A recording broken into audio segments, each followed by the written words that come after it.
안녕하세요. 도실반의 슈퍼해머입니다. 이번 영상은 인가의 법칙 관련된 질문에 대한 고찰 영상입니다.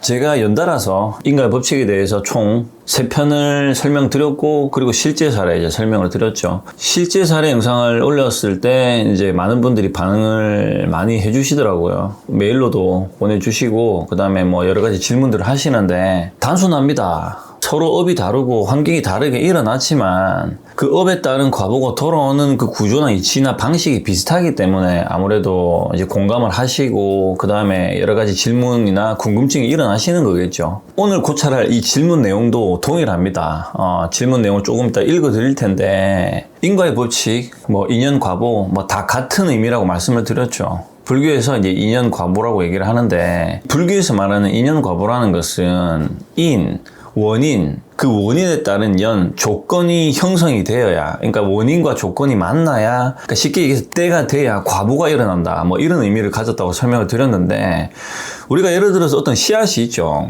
이 씨앗이 어떤 씨앗인지 뭐 종류가 엄청 많겠죠. 어쨌든 그 종류를 떠나서 이 씨앗이 싹을 틔우려면 그에 합당한 물이 있어야 되고, 공기가 있어야 되고, 그 다음에 태양이 있어야 되고, 그리고 토양이 있어야 되겠죠. 조건이 형성이 돼야 됩니다. 그러니까 물이 있고 빛이 있고 다 있는데 땅이 없으면은 못 틔우죠. 빛이 없으면 못 틔우거나 하나라도 빠지면은 이 싹을 틔울 수가 없습니다. 그래서 인과의 법칙은 이 싹이 틔울 만한 환경이 일어납니다. 이렇게 조건에 따라 일어나요. 그래서 이 싹이 점점 자라난단 말이죠. 이 씨앗이 내가 각자 가지고 있는 업입니다.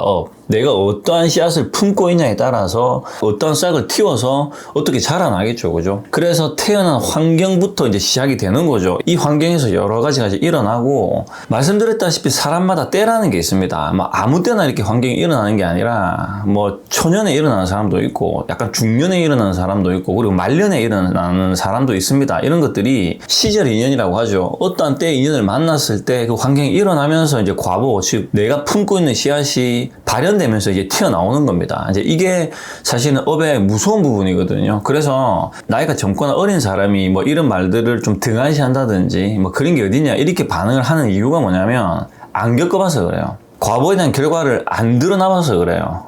사람마다 이 업이 다른데, 일단 중요한 것은 업이 없는 사람은 없습니다. 업이 뭐 선업이든 악업이든 어떤 식으로든 큰 틀에서 업이라고 하는데, 뭐 선업을 지으면 좋은 결과를 돌아받는 거고, 뭐 악업을 지으면은 나쁜 결과를 돌려받겠죠. 어쨌든 이게 선업이 됐든 악업이 됐든 사람마다 그 종류가 다르고 그 크기가 달라요. 이렇게 악업도 그 악업 안에서 수위가 작은 악업이 있을 거고 수위가 높은 악업이 있을 거 아닙니까? 수위를 높게 지은 악업은 높게 이제 돌려받는데, 어쨌든 사람마다 이렇게 다르게 형성이 됩니다. 그래서 시절 인연이라는 것이 때가 되면 만나지는데, 왜 우리가 그런 말이 있죠. 임자 만났다. 우리가 이제 사극 보면은 이제 뭐 남편이 이제 부인한테 임자 이렇게 표현을 하는데, 뭐 사극에서 이렇게 이제 부인한테 임자 이렇게 표현하는 경우도 있지만, 아이고 네 임자 만났네, 네 임자 만났다 이렇게 표현을 할 때는 사극에서 남편이 부인한테 말하는 그런 표현이 아니라, 임자 만났네, 딱 네 같은 거 만났네, 네랑 대등한 사람 만났네 라는 의미를 가지고 있는 거죠. 그래서 임자 만났다라고 표현을 하는 거거든요. 나의 업과 비슷하거나 동등한 기질을 가진 사람, 뭐 고집 세면은 고집스러운 기질을 가지거나 어떤 식으로든 뭔가 기질이 동등한, 왜냐면 이게 동등해야지 맞부딪히거든요. 맞부딪혀야지 여기서 스트레스를 받게 됩니다. 나보다 기운이 많이 약한 사람을 만나면 부딪히질 않아요. 그래서 임자를 만나면 부딪힘이 일어납니다. 이게 일어나야지 내가 여기서 고통을 받겠죠. 고통을 받아야 우리 중생은 나를 돌아봅니다. 인간은 고통을 받지 않고 그냥 잘 먹고 잘 살고 별 문제 없잖아요. 그러면 절대로 각성하거나 뭐 성찰하거나 나를 안 돌아봅니다. 그냥 뭐 먹고 자고 싸다가 인생 끝나버린다라는 거죠. 그래서 고통을 받고 시련이 오거나 뭔가 힘든 환경이 일어날 때, 그때 나를 성찰하고 나를 돌아보고 이제 공부를 하기 시작을 합니다. 이 공부를 뭐 마음 공부라고도 하고 뭐 여러 가지 단어로 표현을 하는데, 이런 뭐 표현이나 단어가 중요한 건 아닙니다. 제가 영상에서 항상 말씀을 드리지만 어떤 단어들이 중요한 게 아니에요. 그 단어들은 우리 인간이 만들어냈어요. 이거는 이런 거다, 뭐 저거는 저런 거다, 이런 걸 만들어냈어요. 그래서 그거를 뭐 마음 공부라고 하든 뭐 진리 공부라고 하든 더 공부라고 하든 그런 단어들은 중요한 게 아니에요. 어쨌든 이런 공부는 내가 살면서 나의 업에 의해서 나를 마주해야 되는, 고통을 받는 여러 가지 시련과 어려움이 닥친 상황일 때 그때 작용이 일어나면서 내가 하려는 의지가 발생된다라는 거죠. 자, 이제 인과의 법칙 실제 사례편에서 달린 댓글인데 제가 이 댓글에 좀 빠르게 답변을 드렸어요. 그런데 사실 이 질문이 쉽게 답변을 드릴 만한 질문은 아닙니다. 제가 뭐 이 댓글을 다신 분의 상황을 정확하게 이해를 하고 있는 것도 아니고 이 사람이 어떠한 성격을 가지고 있는지 어떤 사람인지 저는 전혀 모릅니다. 단순히 지금 어떤 환경이 과보로 결과로 일어나 있다라는 것만 글을 읽어보면 알 수 있겠죠. 일단 읽어드릴게요. 한번 들어보십시오. 나의 업으로 인해 환경이 주어진다라는 말씀을 생각해 봅니다. 결혼 전에도 부모님의 술로 괴로워해서 집을 나가고 싶은 마음에 일찍 결혼을 해서 벗어났다 생각했지만 남편 또한 20년 넘는 세월을 술에 빠져 살고 있는 모습을 보는 괴로움을 반복하고 있습니다. 함께 사는 동안은 항상 제정신이 아닌 남편을 언제까지 보는 괴로움에 끝이 없을 것 같은 두려움. 이 부분을 어떻게 나 자신을 성찰하며 환경을 승화시킬 수 있는 방법이 있을까요? 이제 이렇게 물어보셨죠. 질문 정리하면 그거죠. 부모님 술 드시는 것 때문에 싫어가지고 벗어나려고 도망쳤는데 남편이 또 그러고 있다, 이거 20년 넘게 일하고 있는데 이 꼴을 갖다가 내가 언제까지 봐야 되는지 이제 두렵다, 뭐 이런 뜻이거든요. 어떤 환경이 일어났는데 이 환경을 벗어나려고 도망을 갔는데 같은 환경이 일어나고 미치겠다, 이제 이 말입니다.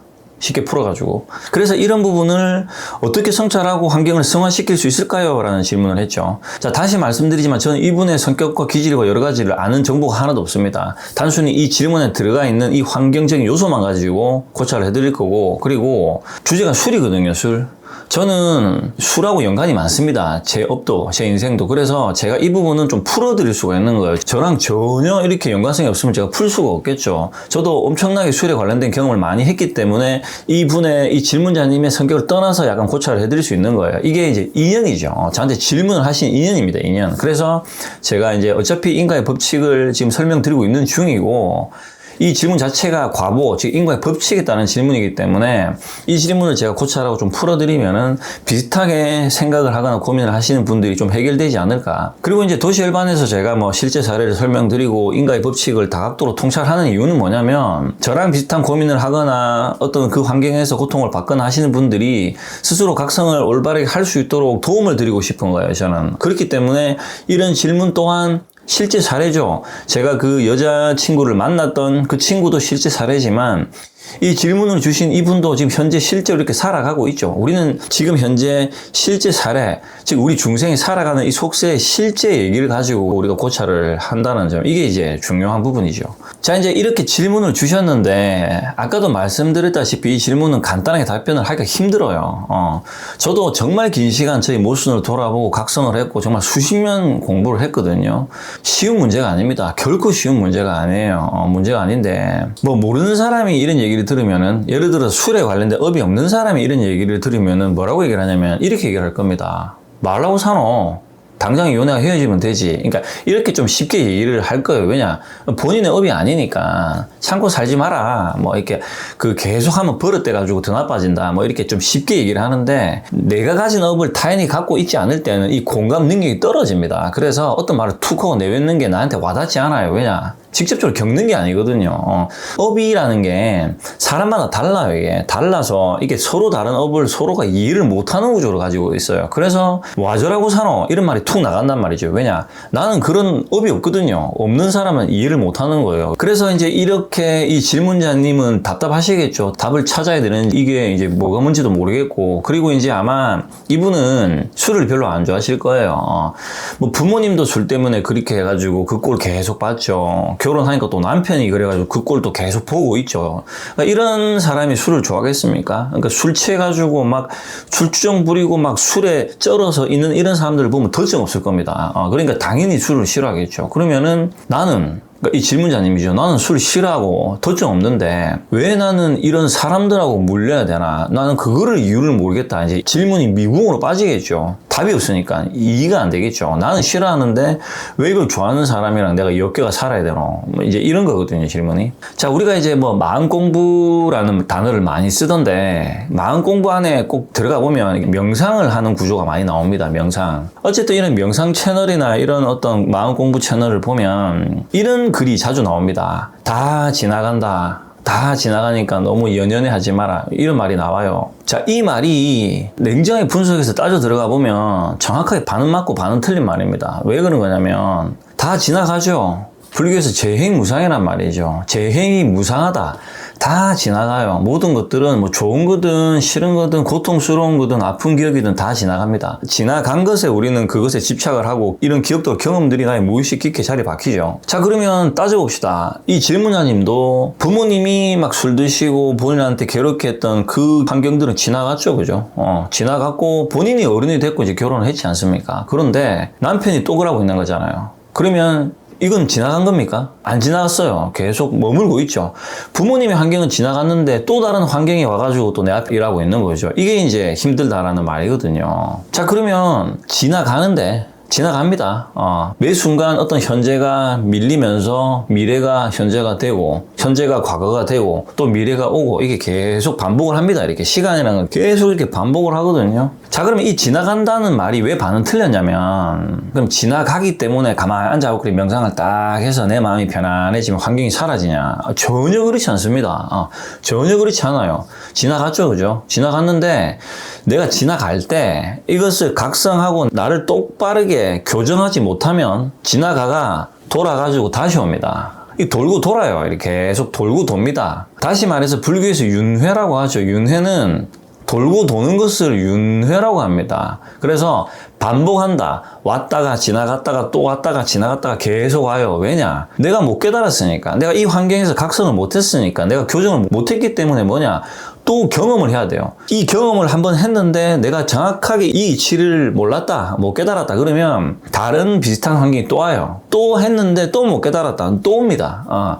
비슷한 환경이지만 좀 다른 방식으로 계속 오는데 내가 이것을 똑바로 각성을 못하면 수위가 조금 높아지면서 고통을 조금 더 크게 계속 와요. 대전의 이치가 그래요. 그래서 다 지나가는 것은 진리입니다. 불교에서 재행무상이고 진리인데 명상이라는 것은 내가 나를 돌아보고 마음을 평온하게 하기 위해서 또는 어떤 수행자가 깨달음을 얻기 위해서 할 때는 필요한 거지만 내가 이 명상을 한다고 해서 내 마음이 편해지는 건 맞겠지만 내 마음이 편해진다고 해서 나에게 일어나 있는 이 환경이 사라지는 게 아니에요. 내 마음이 편해지면 남편이 술을 끊습니까? 안 끊어요. 그런데 내가 마음이 조금 편해지면 받아칠 수 있는, 그러니까 이 환경을 받아칠 수 있는 마음이 좀 더 넓어지겠죠. 그런 의미에서 명상을 하고 뭐 이렇게 그래 다 지나간다 이렇게 생각을 하는 거지.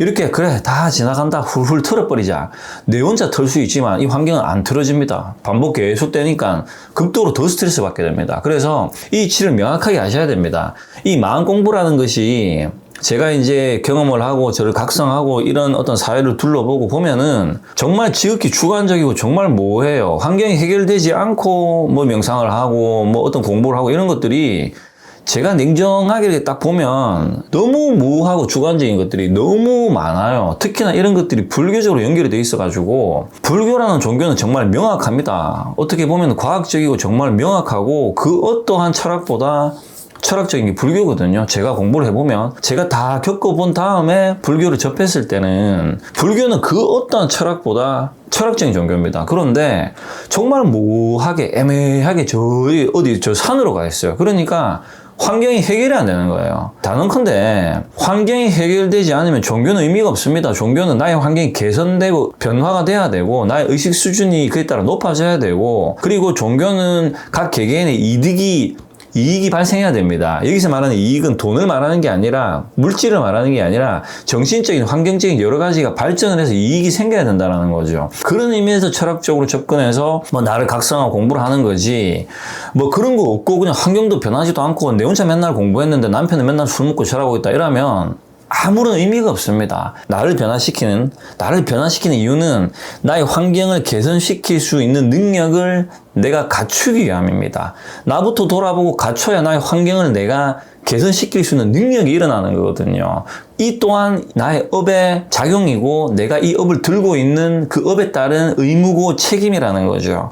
이런 것들을 좀 철학적으로 이제 논리적으로 접근할 필요가 있다라는 거죠. 왜냐? 우리는 21세기를 살아가고 지식인이라는 거거든요. 뭐 2000 몇백 년 전에 그때 시절 사람들하고는 이 지식의 수준이 다릅니다. 지금은 뭐 이렇게 우주선 타고 우주로 날아가는 시대인데 그때 당시에 그 시대랑 지금을 비교하면 안 된다라는 거죠. 물론 진리는 변함이 없습니다. 부처님의 가르침이 뭐 2000년 전에 나왔던 뭐 2만 년 전에 나왔던 진리는 변함이 없는데 지식이 월등해졌기 때문에 이제는 지식적으로 접근하고 철학적으로 논리적으로 접근해서 뜯어 갈겨가지고 고쳐서 뭔가를 방법을 올바르게 찾아야 된다. 이것이 중요한 거지 모호하게 가면 답을 못 찾아요. 그래서 이제 이분의 질문이 그렇죠. 부모님 실화가 피했는데 남편 만나가지고 또 일하고 있네. 사람들이 이 얘기를 들었을 때 남들이 그렇게 얘기를 한단 말이죠. 이혼해버려라. 말라고 사노. 이런 얘기를 듣겠죠. 그죠? 제가 예전에 어떤 제 주위의 사람 중에 여자분이었는데 말투가 되게 좀 싸납고 거친 사람이었어요. 친한 사람은 아니에요. 어떤 대화 중에 들었던 얘기인데 뭐라고 얘기를 하냐면 이 여자분은 뭐 결혼을 갖다가 2번 했다 하더라고요. 그러니까 이혼을 하고 다시 재혼을 했죠. 뭐 애도 있고 그렇던데 남편이 도박 중독자였대요. 맨날 뭐 돈만 벌면 어디 저 도박하러 댕기가지고 그것 때문에 살면서 평생을 스트레스를 받았다 하더라고요. 그래서 하다 안 돼가지고 막 이혼을 해가지고 자식도 키워야 되고 이래가지고 재혼을 했는데 그 다음 남편은 술 중독이래요. 그러니까 도박 중독자였던 남편은 술은 안 마셨대요. 그런데 막상 또 재혼을 하고 나니까 이 인간은 또 술만 처먹더래. 뭐 이렇게 표현을 하더라고요. 그러니까 이 술만 처먹는 또 이 인간은 도박은 안 한대요. 술만 처먹는데요. 그러니까 하나에 집착을 하고 이제 중독을 일으키는 사람들을 뜻하겠죠. 우리가 이제 속담에 이런 말이 있죠. 똥 피해서 댕기려다가 된똥 만난다 이런 말이죠. 업은 근본 이치상 내가 피한다고 피해지는 게 아니에요. 내가 피하려고 이렇게 저렇게 잔머리 써가지고 이렇게 영악하게 잔머리로 이걸 받아치려고 하죠. 그죠? 그러면 된똥 만납니다. 더 세게 만납니다. 그래서 나의 일어난 이 환경을 정확하게 주시를 하고 정확하게 인지를 하는 것, 이것이 제가 말씀드린 각성이에요. 각성은 다른 거 없습니다. 이 환경은 내가 일으킨 환경입니다. 제가 말씀드렸죠. 나의 업이 곧 나의 환경이라고. 이것을 절대로 부정을 하면 안 됩니다. 나의 기질에 의해서 이 환경이 일어났다라는 것을 정확하게 인정하는 것. 이것이 각성을 하는 첫 번째 단계입니다. 인정을 하지 않으면 그 다음 단계라는 것은 존재를 하지 않습니다. 인정을 하지 않고 오면 명상을 하고 인정을 하지 않고 마음 공부는 의미가 없어요. 마음 공부의 첫 시작은 나라는 존재의 모순적 의식적 오류를 인정하는 것. 그것이 공부의 시작이고 출발이라는 거죠. 그래서 첫 단추를 어떻게 끼우냐에 따라서 공부의 속도나 발전이 나는가 안 나는가, 결과가 나는가 안 나는가는 이 첫 단추에 달려있다는 거죠. 그래서 첫 단추를 삐딱하게 잘못 껴안으면 어떻습니까? 결과를 낼 수가 없습니다. 산으로 가버려요, 이렇게.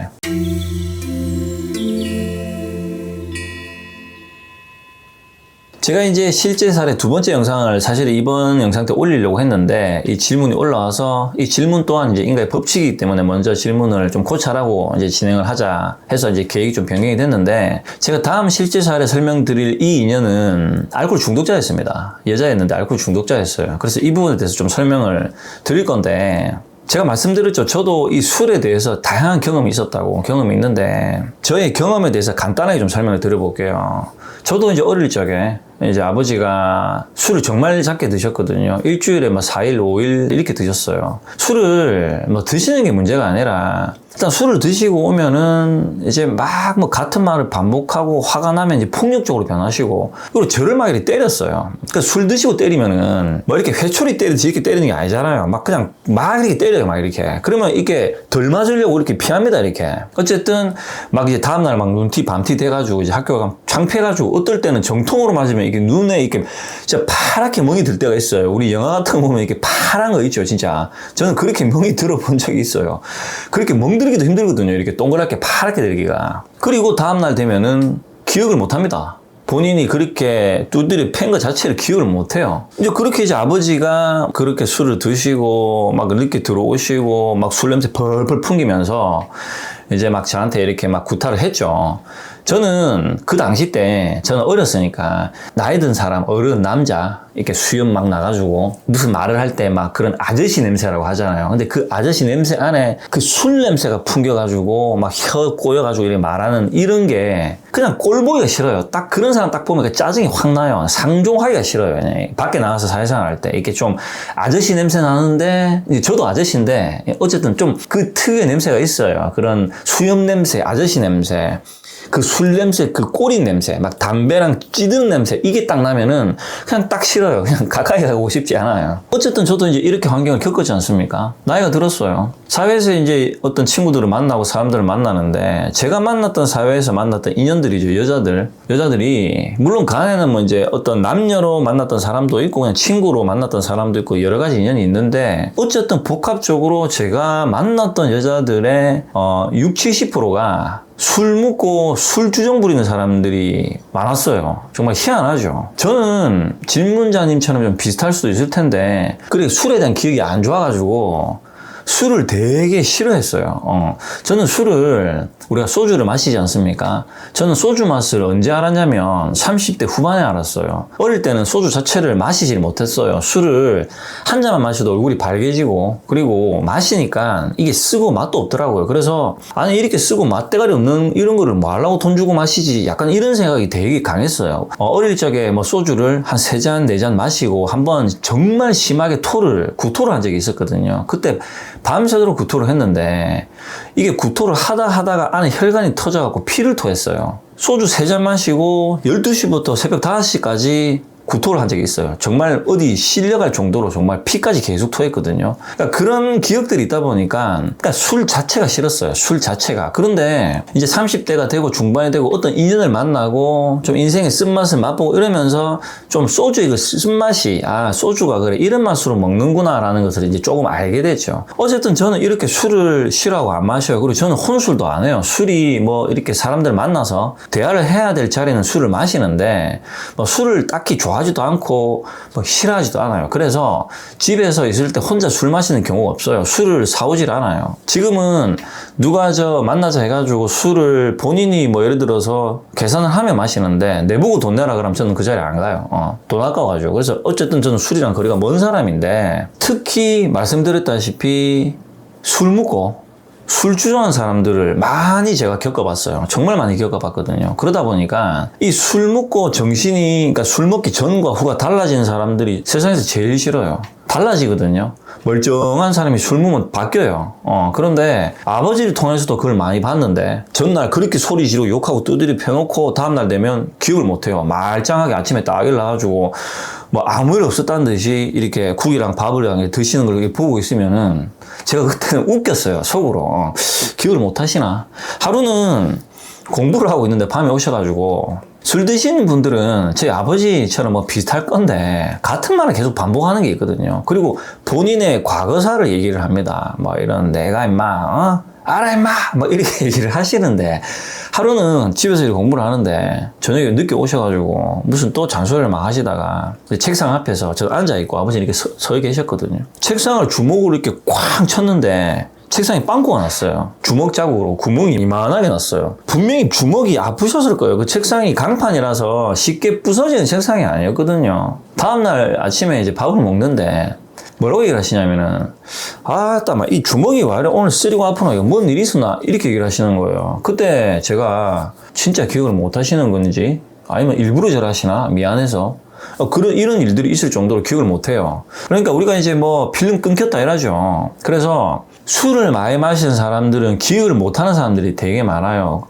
어쨌든 저는 나이가 들면서 엮이는 인연들이 술 주정하는 여자들이 많았어요. 특히 여자들이 많았어요. 저는 남자보다 여자를 많이 겪었어요. 희한하게. 그래서 이 여자들이 어떠냐면, 여자는 술이 취하면 남자랑 좀 다릅니다. 남자는 폭력적이 변하거든요. 뭐 욕을 하거나 뭐 이런 사람들이 많아요. 그리고 정치 얘기하고 같은 말 계속하고 이래요. 그리고 한 잔 더 하자.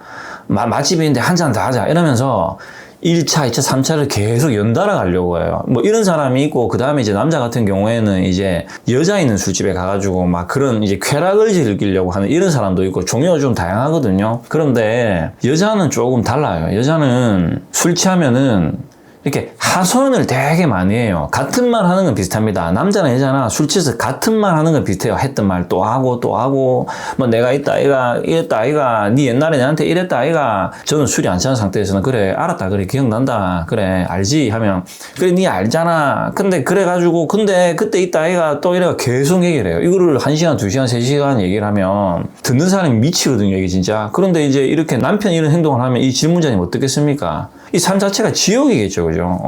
저는 그 인연들을 하고 결혼해서 같이 산 사람들은 아니거든요. 제가 만약 이 사람들하고 같이 산다고 생각을 하면 저도 이제 끔찍합니다.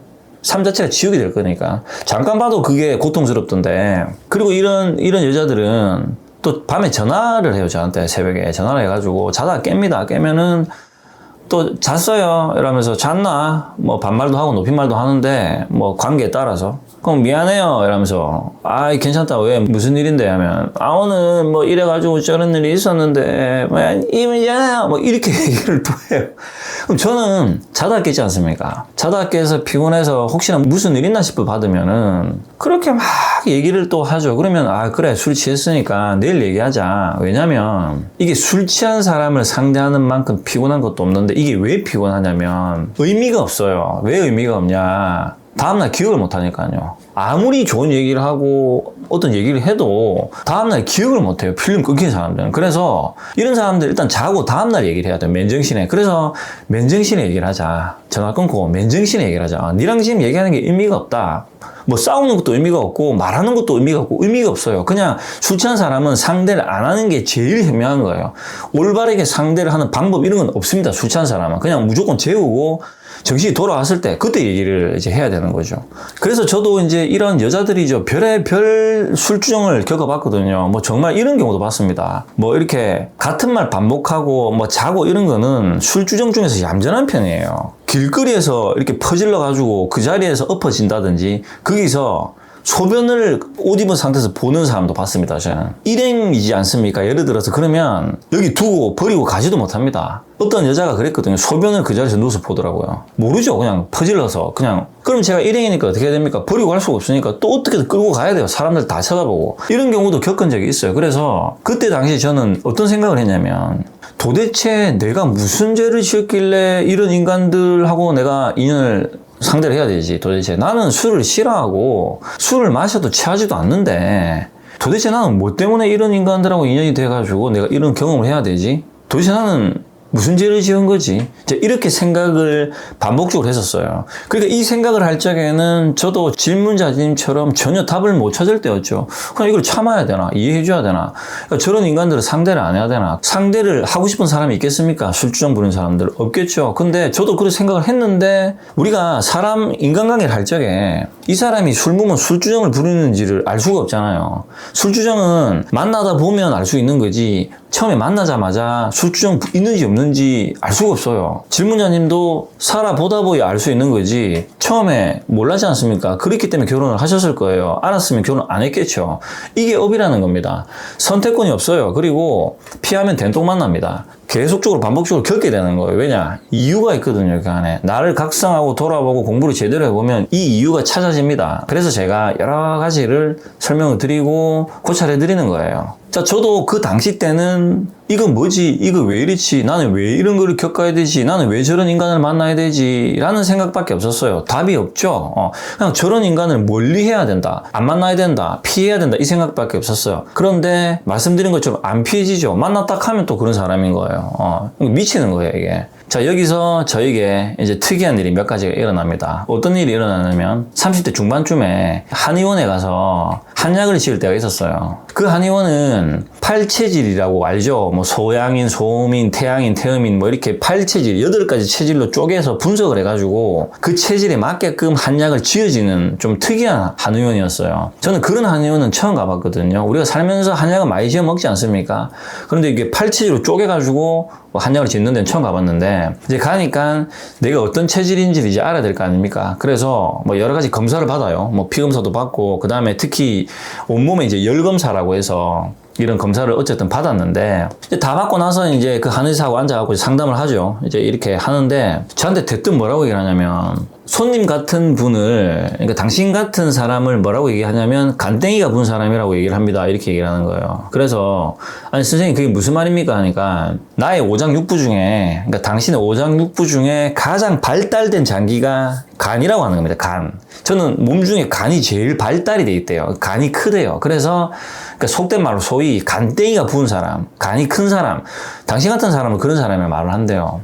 그래서 당신 같은 사람은 술고래들이다 라고 얘기를 하는 거예요. 술고래들이래요, 저보고. 저는 그 당시 때 소주를 안 마셨어요. 소주는 마셔서 먹지도 않았고, 맥주도 정말 이게 이제 음료수인데, 맥주 한 캔도 다 못 마셨어요. 맥주 한 캔 좀 똥똥하지 않습니까? 반 정도 마시면은 배불러서 못 마실 정도로 술을 못 마셨어요. 그런데 술고래라고 하니까 이해가 안 되는 거예요. 그래서 선생님 저 술 싫어하는데요. 그리고 저 술, 소주 두 잔만 마셔도 얼굴 빨개지는데요 하니까 그게 아니라 술을 안 마셔서 그런 거다. 마셔보면 엄청 마시는 스타일이다. 이렇게 얘기를 하는 거예요. 그래서 그냥 그때 당시에는 뭐 그런가 했어요. 뭐 그냥 그런갑다 해가지고 이제 한약을 짓고 이제 왔어요. 그렇게 있다가 몇 년 뒤에 어떤 일이 있었냐면 저에게 인연이 한 명 옵니다. 남자인데 저보다 나이가 많아요. 지금 50대 중반인데 이 양반하고 엄청 빠른 속도로 친해지게 됩니다. 저는 운명 자체가 인간관계를 잘 안 해요. 사람을 잘 안 사귀어요. 혼자 있는 시간을 오래 가지고 어떤 모임이나 이런 데 자체를 잘 안 가요. 그냥 일을 하거나 개인적 취미를 하거나 이 두 가지밖에 안 하는데, 그래서 인간관계가 되게 협소해요. 잘 안 하는데 이 사람은 일적으로 만난 사람인데 노는 코드가 저랑 딱 맞는 사람이에요. 생각하는 게 되게 비슷한 사람이었거든요. 그래서 이 사람은 전반적으로 저랑 코드가 맞아가지고 엄청나게 빠르게 친해졌는데, 친해지니까 어떻습니까? 같이 엮이게 되잖아요. 그래서 술자리를 계속 따라가게 됩니다. 이 사람이 저를 데리고 다녀요. 일을 마치면 여기 가자, 저기 가자 이러면서 저를 이제 데리고 다녀요. 이것도 이제 정말 인연의 정말 신기한 부분 중에 한 가지인데, 제가 이 사람이랑 인연을 통해서 그런 술집을 다니면서 다양한 사람들을 접하게 되고 그 사람 안에서도 인연을 만나게 됩니다. 실제로 제가 혼자 했다면 그런 데 가지도 않았겠지만 이 사람을 통해서 이 인연이 확장을 가지더라고요. 그래서 아, 인연법은 이렇게 형성이 되는구나를 또 그 경험을 통해서 배우게 된 거죠. 어쨌든 다음 실제 사례 설명드릴 사람 또한 어떤 술집에서 만났는데 그 사람도 술집 사장이었어요. 근데 이 사람은 이제 설명드리겠지만 완전히 환경이 다 개선돼서 다 변해버렸어요. 술집하고 거리가 완전히 먼 삶을 지금 현재 살고 있거든요. 어쨌든 이제 이 얘기는 뭐 다음번에 할 거기 때문에. 그래서 이 사람이랑 술집을 따라다니면서 술을 마시기 시작을 했는데 제가 3년을 그렇게 마셨어요. 3년을. 일주일에 3, 4일을. 제가 술이 얼만큼 세지냐면, 일단 술을 많이 마시면요, 안주도 먹잖아요. 몸이 두꺼워져요. 이렇게 앞뒤로 옆으로 이렇게 두꺼워져요. 지금은 제가 이제 그런 생활 다시 이제 접고 술을 안 마십니다. 이제는 먹는 것 자체를 많이 안 먹기 때문에 몸이 다시 이렇게 원래대로 돌아왔는데, 지금 이렇게 목선이 보이는데 지금은 제가 키에 비해서 이렇게 살이 많은 편이 아니에요. 좀 많은 편이거든요. 그러니까 원래 제 체형으로 돌아온 거죠. 그런데 그때는 이렇게 살이 찌는데, 살이 일단 몸이 두꺼워져요. 이렇게. 이 두꺼워지면 저는 턱선이 사라집니다. 이렇게. 저는 하관이 이렇게 발달했거든요. 얼굴이 완전 동그래져요. 저는 이렇게 얼굴이 동그래져요. 몸도 동그래지고 이렇게. 저는 체형이 그렇더라고요. 저는 살면서 그렇게 살이 그때 당시에 그렇게 처음 쪄봤거든요. 동그래지는데 이 몸이 뭐 술을 받아치는지 정확하게 모르겠는데 나중에는 감각이 없어지면서 이게 술을 먹어도 안 취해요. 술이 점점 무뎌지고 세지더라고요. 나중에는 양주 있죠, 양주. 양주는 혼자서 2병도 마셔도 안 차더라고요. 저는 술을 마셔도 일단 안 취해요. 정신이 멀쩡해요. 뭐 필름이 끊기고 이런 게 없어요. 그래서 술 마시면서 했던 대화들을 기억을 다 합니다. 그래서 그때 저는 이제 느꼈죠. 아, 그때 한의원에서 그 한의사가 술고래라 했고 간땡이가 부었다 얘기했는데, 아, 그게 맞는구나. 이게 논리적으로 맞는 얘기구나. 나는 술을 아버지 때문에 또는 어떤 그런 환경의 기억들 때문에 내가 싫어했구나. 내가 싫어해서 안 마신 거지. 나는 술과 연관이 있는 사람이구나라는 것을 그 환경을 통해서 제가 이제 알게 된 거죠. 자, 이제 마지막으로 제가 말씀드린 이 내용에 대해서 전반적으로 이제 통찰을 하고 고찰 한번 해보겠습니다.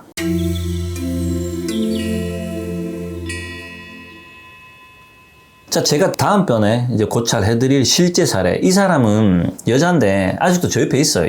아직도 인연으로 저 옆에 있는데, 이 사람은 만났을 당시 알코올 중독자였어요. 그런데 그 환경에서 벗어나서 지금 완전히 자기의 삶, 그러니까 올바른 삶을 지금 살고 있어요. 물론 지금도 스스로의 모순 때문에 약간의 고통을 받고 있지만 어쨌든 엄청나게 변화를 가져와서 완전히 다른 삶을 살고 있어요. 이 사람이 이 환경에서 일로 건너오기까지 정말 긴 세월이 보냈고 6년 정도 걸렸어요. 6년 정도. 그런데 이 환경을 겪을 당시에 제가 옆에 있었어요. 옆에서 같이 겪으면서 견뎌줬죠. 정말 스트레스 많이 받았어요. 정말 술주정이 많은 사람이었거든요. 완전 알코올, 그러니까 술에 쩔어서 사는 사람이었어요. 제가 엄청 고통을 받았죠. 어쨌든 그 시간을 같이 견뎌줬고, 그리고 저는 술을 안 좋아하기 때문에 제가 그 사람을 이끌어줄 수가 있었어요. 이끌어줄 수가 있었고, 그리고 이 사람을 제가 이끌어줄 수 있었던 이유가 뭐냐면, 저는 술을 싫어했지만 술을 사람들이 왜 마시는지에 대해서 오랜 시간 연구를 했어요. 술이라는 게 왜 필요하고 사람들이 왜 저게 쩔어 사는지, 왜 술에 중독을 일으키는지, 저 사람들은 왜 술을 좋아하는지를, 술을 마시는 사람들을 통해서, 특히나 아버지죠. 아버지의 삶을 통해서 제가 그 연구한 결과를 가지고 있다는 거죠. 그래서 술 취한 사람을 저는 사실 이해를 하는 단계에 와 있어요. 술 취한 사람을 좋아한다는 의미가 아니라 저는 술 주정하는 사람 제일 싫어하거든요. 그런데 이해를 해요. 그런 사람들을. 왜냐? 다각도로 겪어봤거든요. 술 취한 사람들을. 그래서 이 친구를 건져서, 건졌다는 표현이 맞는지 모르겠지만 어쨌든 건져서 올바르게 잡아서 무순을 뜯어 고쳐줬거든요. 저한테 어쨌든 좀 정신적으로 많이 매달렸어요. 잡아달라고. 고쳐서 지금 올바른 삶을 살아가고 있는 실제 존재하는 사람입니다. 어쨌든 그렇게 저는 이 환경을 통해서 이 술에 대한 공부를 엄청나게 했습니다. 학습을 했죠. 두드리 맞으면서 길거리 오줌 싸는 여자를 보면서 맨날 새벽에 전화해서 짜증나는 이 환경을 다 겪으면서 이 사람들이 왜 술에 중독될 수밖에 없는지, 술에 의지를 하는지를 다각도로 겪은 거죠. 다각도로 겪었어요. 술 많이 마시는 사람들은 뭐라고 얘기를 하냐면, 니는 술이 그래 좋나? 술이 맛있나? 이러면 뭐라고 얘기를 하냐면, 술이 좋은 게 아니고 사람이 좋아서 그런다. 이러는 소리를 하거든요. 말도 안 되는 소리를 해요. 물론 반은 맞아요. 술 좋아하는 사람 치고 사람 싫어하는 사람 없어요. 사람 만나가지고 사람이랑 얘기하는 거 되게 좋아요. 그런 사람들 대부분이 그래요. 그런데 이 말이 반은 맞고 반은 틀린 게 뭐냐면, 사람 안 만날 때 혼자 집에서 술 먹거든요. 그러면 대화하는 것도 아닌데 혼자서 그러면 술 많아 먹는데 앞뒤가 안 맞지 않습니까? 사람이 좋을 것 같으면 사람을 만날 때 마셔야 되는데 그런 사람은 혼자서 집에서 혼술 마신단 말이에요. 이게 혼자서 홀짝홀짝 마시다 혼자 취해요. 그래갖고 취하면 외로우니까 막 전화를 합니다. 만호 나온나? 그럼 안 나가죠, 당연히. 정신 나갔습니까? 그 나가게. 또 나가면 또 사람 스트레스 주고 고통 줄 건데. 자, 그러면 이게 뭐냐면, 보통 우리가 술자리를 사람들 만나거나 어떤 사람들하고 통해서 술을 배우지 않습니까? 이게 아버지한테 술을 배우는 경우도 있고, 친구끼리 마시는 경우도 있죠, 그죠? 있는데, 환경에 따라 사람마다 다르죠. 다른데, 공통적으로 술에 중독되는 사람들은 어떤 특징이 있냐면, 술에 의지하는 특징이 있습니다. 의존을 해요. 왜 의존을 하냐면, 내가 살아가는 이 환경에 대해서 상처를 받은 것들을 나 스스로 승화나 해결을 못한 사람들, 내가 억울하고 분하고 뭔가 여기서 받은 여러 가지 결핍과 두려움들에 대해서 내가 맨정신으로 못 받아치는 사람들. 그래서 술을 마시면 그나마 기분이 좋아지고 이 술을 취한 상태에서 이 감정을 멀리 할 수 있기 때문에 술에 의지를 해요.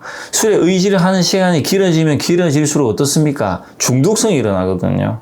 그래서 맨정신으로 버티기 힘들거나 그 고통을 직접적으로 마주하기 힘들어하는 사람들이 술을 마셔서 회피를 하려는 경향이 공통적으로 다 들고 있어요. 그래서 이 공통적으로 들고 있는 이 분모 안에는 안에 들어가서 쪼개보면 정말 복잡하고 디테일한데 조금 포괄적으로 러프하게 설명을 드리는 겁니다. 예를 들어서 이런 사람도 있어요.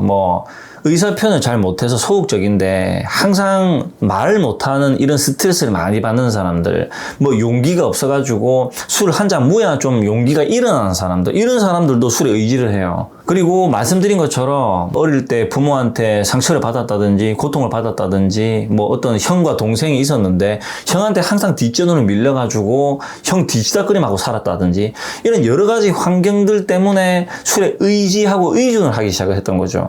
저희 아버지가 살았던 환경을 제가 정확하게는 모르겠지만 어떤 이제 어머니나 뒷동양으로 들었던 얘기를 갖다가 보면 형제 중에 공부를 되게 잘했대요. 그런데 가난해가지고 이제 어릴 때부터 일을 해야 되는 뭐 여러 가지 그런 열악한 환경들, 그리고 뭐 그 또 조부모님이죠. 아버님이 아버님한테 또 어떤 구타를 당했던 이런 환경들이 일어나면서 이제 술을 드시기 시작했고, 그리고 저희 어머니가 외도를 했단 말이에요. 남자들을 막 이렇게 밖에 나가서 만났는데 거기서 또 상처를 받으셨을 겁니다. 저희 아버지는 뭐 저를 두드리 패고 술 드시고는 했지만 외도는 안 했거든요. 되게 규칙적인 분이셨어요. 지금은 뭐 인연을 끊어가지고 제가 이제 안 보는 사이지만 냉정하게 저희 아버지를 관찰하면 그래요. 나를 두드리 팬 사람 이렇게 생각을 하는 게 아니라 냉정하게 남자 대 남자로 또 관찰해보면 아버지는 외도하는 성격은 아니세요. 어머니가 그렇게 했죠. 그런데 거기서 또 상처를 받은 거예요. 근데 어머니가 말을 안 들으셨어요. 아버지가 막 전화기에 막 도청장치 설치해가지고 맨날 두들기고 싸웠는데도 어머니는 끝까지 그렇게 고집 부리고 자기 하고 싶은 걸 하시더라고요. 어쨌든 그런 환경이 일어나면서 술을 더 많이 작게 드시는 거죠. 그래서 지금 생각을 해보면 아버지가 되게 술에 의지를, 그러니까 의존을 하신 것 같아요. 왜냐, 맨정신으로 버티기에는 정신이 좀 약했다. 그래서 사는 게 힘들고 고통스러워가지고 술에 좀 의지를 많이 하신 것 같아요. 그리고 제 아버지가 제가 이제 20대 중반에 자살 시도를 하셨었어요. 농약을 드셔가지고, 그때는 제가 이제 어머니 아버지 이혼을 하시고 아버지가 같이 안 살 때였어요, 아버지하고. 그래서 아버지를 뭐 두석 달에 한 번씩 볼 때였는데 새벽에 이제 큰어머니한테 전화가 오셔가지고 대학병원에 지금 아버지 입원했다고 빨리 오라 하더라고요. 갔는데 병실에 입원하고 계시는데 어떻게 누워 계시냐면은 이 농약을 먹고 자살을 시도를 했는데 혀가 이렇게 시커먼 거예요. 그래가지고, 뭐, 이렇게 닌게를 꽂아가지고 그 안에 들어가 있는 그 독약을 빼내는 작업을 한다더라고요. 그 독약이 혀로 이제 올라와서 혀가 시커먼 거죠. 퍼렇게, 시퍼렇게 물들어 있는 거예요. 어쨌든 저는 살면서 그런 환경을 처음 봤는데, 그날 무슨 생각을 했냐면, 아버지라는 사람은 저한테는 어떤 사람이냐면, 정말 권위적이고, 무섭고, 대화 안 되고, 그냥 저 멀리 있는 사람. 그러니까 뭐 따뜻하고 뭐 이렇게 아버지 이런 사이가 아니라 뭔가 나랑 완전 다른 저 멀리 있는 사람이었는데, 그날은 제가 서 있고 아버지가 누워 있지 않습니까? 저도 이제 뭐 그때는 20대였으니까 키가 클 건 다 컸잖아요. 이렇게 보는데 그 아버지가 한없이 작게 느껴지는 거예요, 이렇게. 그렇게 주먹이, 그때는 때릴 때는 이 주먹이 어떤 느낌이냐면 주먹이 이만했어요. 겁이 나죠, 겁이. 우리가 어릴 때는 거리도 멀게 느껴지잖아요. 크면은 이 거리가 짧게 느껴지는데 어릴 때는 저 동네 슈퍼도 되게 멀게 느껴지잖아요. 어른이 되면 짧게 느껴지고, 이게 상대적인 거거든요. 시간도 어릴 때는 되게 안 가는 것 같은데 나이가 들면 점점 빨리 가듯이. 그래서 내가 덩치가 크고 어른이 되니까 그런 아버지가 특히나 그렇게 자살을 해서 혀가 시커매가지고 누워있는 모습을 보니까 어떤 아련한 한 남자로 느껴지는 거예요. 이 남자도 아버지를 떠나서 그런 환경에서 상처받고 두려움과 결핍감에 술에 의지하고 그런 또 어머니를 만났는데, 또 어머니는 아버지 만족 못해가 내 또 더 나은 남자 만나려고 이런 업이죠, 업. 아버지의 어머니의 업. 그 업으로 인해서 인연을 만나서 부부가 돼가지고 서로한테 상처를 준 거지 않습니까? 그래서 아버지는 또 자살한다고 뭐 또 농약 먹고 결국 그래가 다시 또 지금 살고 계시거든요. 지금은 모릅니다. 인연을 끊어서 모르는데 어쨌든 살고 계시겠죠. 그래서 당신도 남자고 당신도 한 인간이구나. 아버지를 떠나서. 그래서 당신도 이렇게 이제 뭐 아버지를 당신이나 표현은 좀 그렇지만 이건 이해를 하셔야 됩니다. 어쨌든 아버지도 당신도 그런 환경에서 고통과 결핍감이 일어나면서 이런 술에 의지할 수밖에 없었거나, 내가 성인이 되고 이제 술 맛을, 소주 맛을, 그 소주의 쓴맛을, 인생의 쓴맛을 느끼면서 맛을 보니까, 아, 그래. 소주를 그렇게 해서 마시는 거고, 사람의 정신에 따라서 정신이 나갔다가 들어간 사람도 있는 거구나. 나는 그렇지 않지만 그런 사람도 있는 거구나 하고 이제 이해하는 단계가 온 거죠. 그래서 그런 여러 가지 단계를 겪으면서 저는 알코올 중독이 있는 사람들을 공감하는 능력이 생겼습니다. 옛날에는 아이고 저 정신 나간 것들, 저 미친 것들 아이가 이렇게 생각을 해서 폄하해버렸어요. 폄훼해버렸는데 지금은 안 그래요. 지금은 다 그만한 사연이 있고 다 이유가 있습니다. 아마 이 질문자님의 남편분도 분명히 그런 환경이 반드시 있었을 거예요. 그냥 마냥 뭐 술이 좋아서 술이 맛있어서 그런 사람은 없어요. 환경 때문에 술을 먹으면 기분이 좋아지고 이 좋아지는 기분을 좀 유지하고 싶은 거예요. 정신이 말짱하게 돌아오면 고통스러워서. 그래서 이런 기억들을 멀리하고 싶어서 술에 의지해서 술을 자꾸 먹는데, 여기서 술을 마시면 어때 됩니까? 이성을 잃고 정신이 나가기 때문에 안 할 말 하고 폭력적인 거, 이런 여러 가지 무의식 깊게 박힌 업들이 있죠. 성격적 기질들이, 그 상처들이, 결핍감, 두려움들이 일어나서 나오는 거예요. 그래서 주위 사람들은 상처를 주는 거죠. 그리고 우리는 전생을 기억을 못해요. 남의 업은 인연이 되면 내가 보기 때문에 알 수 있지만 나라는 존재는 내가 나를 이렇게 볼 수가 없어요. 상대가 나를 보겠죠. 분명히 나라는 존재도 남편한테 이런 행동을 하고 뭔가를 할 거예요. 저는 질문한 지 환경을 몰라요. 저로 예를 들어보면 그래요. 저도 술은 안 마시고 안 좋아하지만 젊을 때 보면은 할 말 있으면 다 퍼부어버리고 사람한테 상처 주고 말로 업을 되게 많이 지었어요. 저는 술에 의지를 안 해요. 화가 나면 다 해버려요. 말로 다 해버리고 다 내뱉어버려요. 속에 안 담아둬요. 그러니까 술을 먹고 풀 게 없어요. 그런데 제 주위 사람들 보면 은근히 많이 진 사람들이 술을 마시더라고요. 안 드러내는 사람들. 저는 다 드러내버리니까 술로 풀 게 없어요. 그래서 맨정신으로 다 이제 그 시기를 보냈었거든요. 그것도 보통 문제가 아니에요. 차라리 술 좀 묻고 조금 할 수 있는데 저는 그런 근기가 저는 안 맞아요. 맨정신으로 똑바르게 다 그런 환경을 다 받아치고 여기까지 살았거든요. 그래서 그 당시 때는 아이고 제가 저한테 니도 진짜 독한 놈이다. 그렇게 이렇게 힘든데 술 한잔 안 먹고 맨정신으로 똘망똘망하게 그렇게 지나가는 거 보면 니도 참 진짜 독한 놈이다. 뭐 그런 생각을 한때 했었어요. 어쨌든 전생에 기억을 못하기 때문에 분명히 나의 업에 의해서 그 환경들이 일어나고 그런 남편분의 어떤 환경들이 돌아와서 나에게 업으로 서로 간에 주고받는 거예요. 부부란 인연은 인연 중에서도 정말 소중하고 질긴 인연이에요. 쉽게 끊어낼 수 있는 인연이 아니에요. 아까 말씀드린 것처럼 똥 피하다 된똥 만난다. 뭐 도박 중독자 남편 피하려다가 술 중독자 만났다. 이런 이치듯이 업은 피할 수가 없어요. 부부 인연은 서로 손발을 맞추고 끝까지 노력을 해야 되는 관계를 가지고 있습니다. 그래서 저도 이제 지금 뭐 이혼을 하고 저는 재혼 생각이 없습니다. 아예 그런 것 자체를 다 멀리하고 살아가는데 비록 이혼을 했지만 아빠로서 또는 어떤 인연으로서의 책임은 저는 지금 충실히 다하고 있습니다. 그래서 제가 제 삶을 희생을 해요. 다른 거 아무것도 안 하고 여기 할 수 있는 노력을 제가 다 해주고 있거든요. 그래서 더 이상 업을 저는 짓지 않고 있습니다. 그런데 붙어 있으면은 문제가 생기기 때문에 저는 떨어져서 있는 거죠. 잘라낸 거죠. 하지만 아빠로서 뭐 또는 어떤 한 남자로서 지켜야 될 책임은 제가 다 지고 있습니다. 왜냐? 저는 그 인연 과보, 그 업에 대한 무시무시함을 확실하게 경각심을 일으켰고 확실하게 자각을 했거든요. 각성을 했기 때문에. 그래서 무서워서라도 업을 더 이상 안 짓습니다. 물론 그런 개념으로 안 짓는 건 아니지만 어쨌든 겁나서라도 안 해요. 그냥. 왜냐? 결과가 돌아오는 것을 다 겪어봤거든요. 싫어요. 저는 그 결과를 받는 것 자체가. 그래서 저는 지금 그 원인을 안 지어요. 나의 중심으로 나의 이기적인 마음을 일으켜서 지는 원인을 저는 안 지어요. 될 수 있으면 안 지으려고 노력을 해요. 100%는 안 되겠지만 90% 가까이 안 지으려고요. 안 해요. 그래서 좋은 것도 안 해요. 좋은 걸 하면 돌아오더라고요. 그에 따른 고통이. 그래서 아무것도 안 해요. 둘 다 안 해요. 그래서 이렇게 부부 연은 정말 소중한 연이고 필연입니다. 필연이기 때문에 피할 수가 없습니다. 그래서 그런 남편의 환경을 이해하는 구조를 가져야 된다. 나도 전생을 살면서 그렇게 했기 때문에 그것을 기억을 못할 뿐이다. 중생은 업으로 인해서 윤회를 하고 인연을 만나는데 기억을 못하기 때문에 내가 지금 이 환경이 일어나 있는 거다. 그리고 이제 이런 말이 있습니다. 우리 인간은 나의 업에 의해서 내가 계획을 잡아가지고 어떤 부모를 내가 선택을 해가지고 내가 인생을 내가 설계를 해가지고 태어난다. 뭐 이런 말이 있는데 제 관점에서 봤을 때는 상당히 논리적이고 일리가 있는 얘기입니다.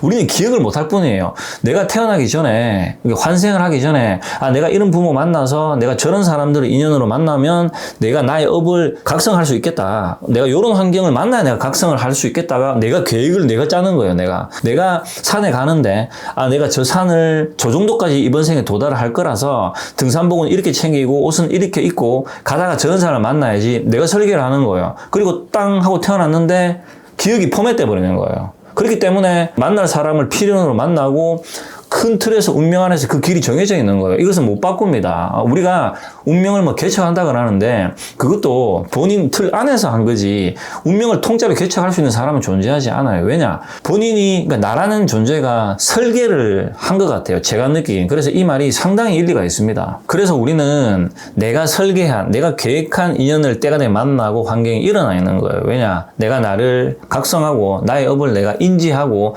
타인이 나한테 주는 고통을 내가 받아봐야 내가 이 고통을 내가 이해를 할 수가 있거든요. 내가 예를 들어서 이 바늘이 있어요. 이 바늘로 과거 전생에 누군가를 허벅지를 푹 찔렀어요. 바늘로. 엄청 고통스럽겠죠. 그죠? 근데 바늘로 내가 찔린 게 아니잖아요.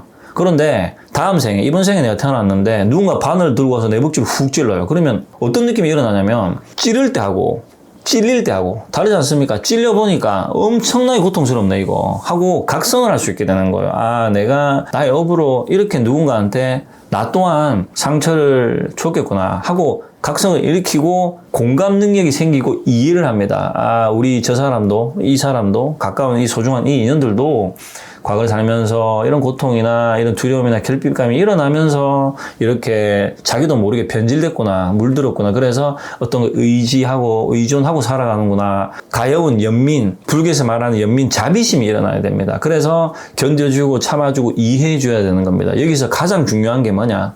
정말 중요한 게 뭐냐? 부처님이 말씀을 하셨단 말이죠. 모든 중생은 불성이 있다. 모든 중생은 그 불성을 일으키기 위해서 살아가는 존재다.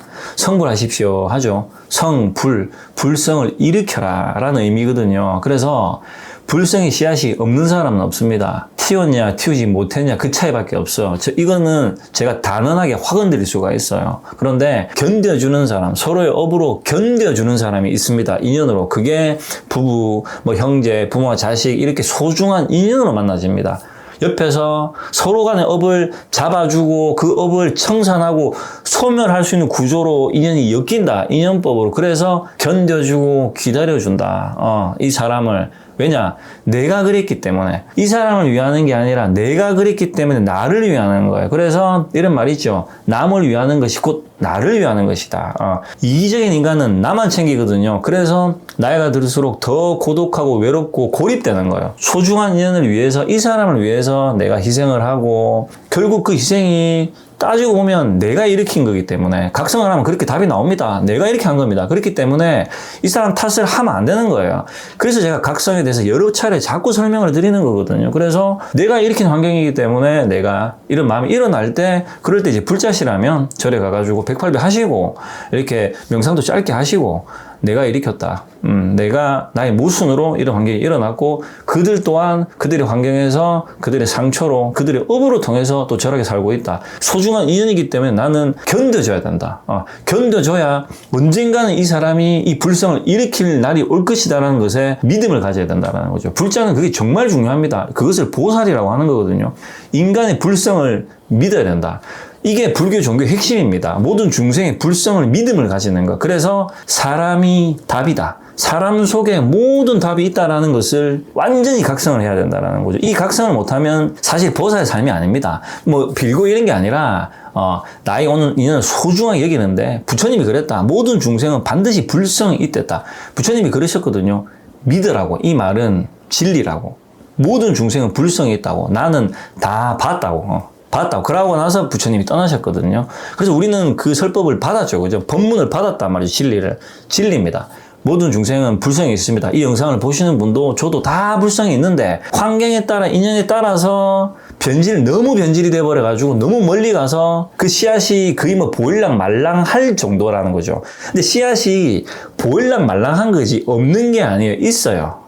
못 튀운 거예요. 그 차이밖에 없어요. 그래서 인연으로 물려서 서로 도와주고 고통받고 고통 주면서 그렇게 살아가는 거예요. 이거 자체가 중생의 삶이고 이 자체가 법입니다. 법. 이 안에는 뭐 더 잘났고 못난 사람이 없어요. 나도 그랬고 나도 그러니까 니도 그랬고 니도 그러니까 니도 나한테 그러고 그래서 나도 그랬으니까 이제는 안 그래야 되고 나도 안 그러니까 니도 안 그래야 되고 내가 안 그러니까 니도 안 그러고 우리 같이 다 같이 안 그래가 잘 해가지고 올바르게 살아가. 이 세상이 살아있는 이 세상이 불국토 정토가 되는 겁니다.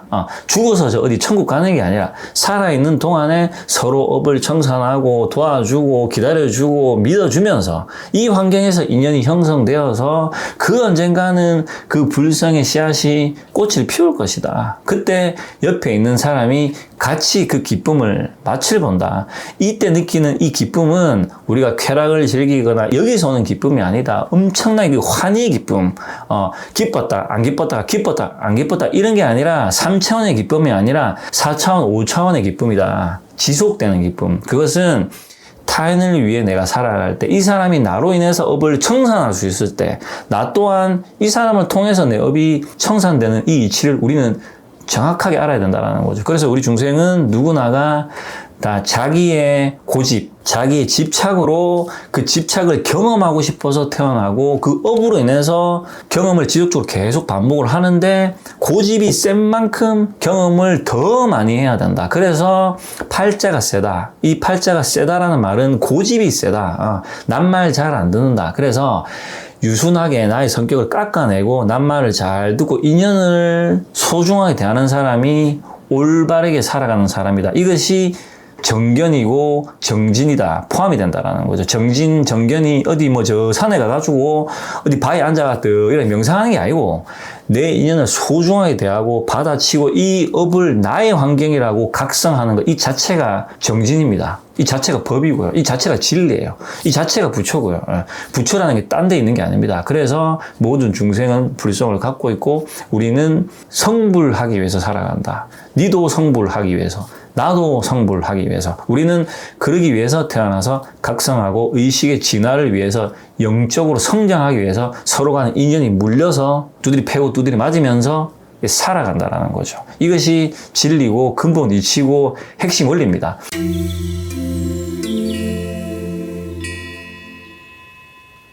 자, 제가 이번 시간에는 좀 너무 좀 멀리 간다는 생각도 좀 들기도 하는데 어쨌든 좀 전방위적으로 고찰해 드리겠습니다.